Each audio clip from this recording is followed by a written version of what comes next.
All right, ladies and gentlemen, what a weekend we have, right? Tonight, Ben Askren, Jake Paul. I mean, is that not the most anticipated fight of the weekend? Thank God that UFC card is next weekend, so we have a good little follow-up there. But, I think the way we're going hard at Askren as MMA fans, it's kind of crazy, right? I don't even think he wants that pressure, but at the same time, you're kind of hoping that he just embraces it and makes the fight happen because the one thing you notice about Jake Paul in those last few fights, despite them being hella amateur with guys like Nate Robinson, he really can kind of step on that back foot and launch that big power shot. And those are the little things you want Ben Askren to watch out for, just because you don't want him to hit the canvas in that similar way.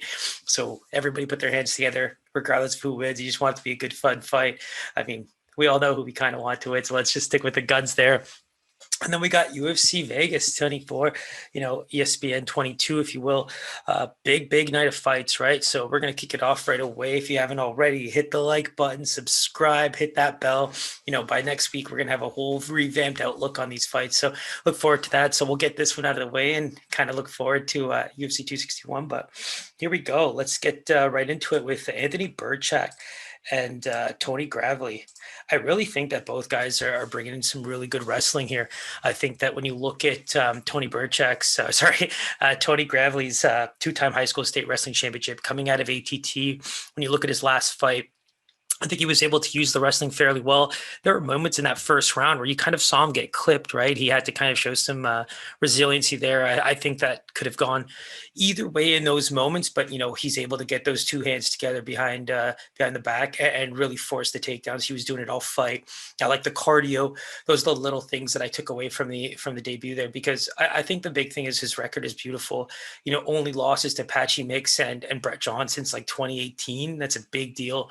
So I think that he's able to kind of handle the pressures of being in the UFC. And when you're looking at this fight too, when you're thinking about Anthony Birchak, we last saw him against Gustavo Lopez, one of his buddies, as a late replacement. I think that's one of the big things that people are counting him out for, right? The chin looked hella suspect in that fight, and I think that that's going to be one of those things that you want to keep an eye out, especially in the early rounds when fighters usually have their power. That's going to be a really, really tough go for him, but. Wrestling pedigree. I think that he's highly underrated there. His takedown defense at the UFC is well above 70%. So in those cases, this might be one of the tougher fights he gets, but I think Gustavo Lopez is a hella tough guy. Was able to submit him in the first round.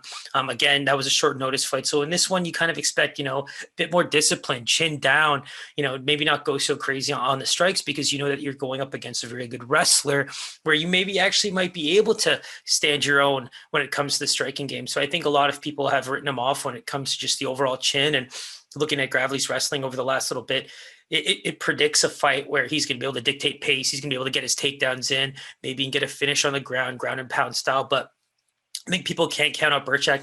We've seen him, has been on the regional scene a lot for the grappling and things like that. But his last UFC bout, his last MMA bout was basically 2019. It was a win. And I think things like that are going to help him bring some confidence to the UFC. But at the same time, short notice fight, getting clipped by his boy, and now going into a fight with a really good wrestler where he does have some good takedown pedigree in his own game, and from a defensive standpoint, at least. And I think that's going to be what kind of helps him get through this fight. The lines are 100% not in his favor when I first looked. So opened at plus 175 for Birchak, minus 205 for Gravely. And now you're looking at closer to that 340, 350 range. Some places showing it minus 333. But, Birchak most definitely at that plus 250 dog, if not higher at most places. So if you're feeling like he can maybe keep that chin down and ride a good fight out, maybe avoid some of those big takedowns, like that's a pretty juicy dog to look at. Personally, I think with the way that Gravely's fought lately, I think it's going to be a tough fight for him. I think that he's already proven to be able to eat some good shots and still keep his game plan going.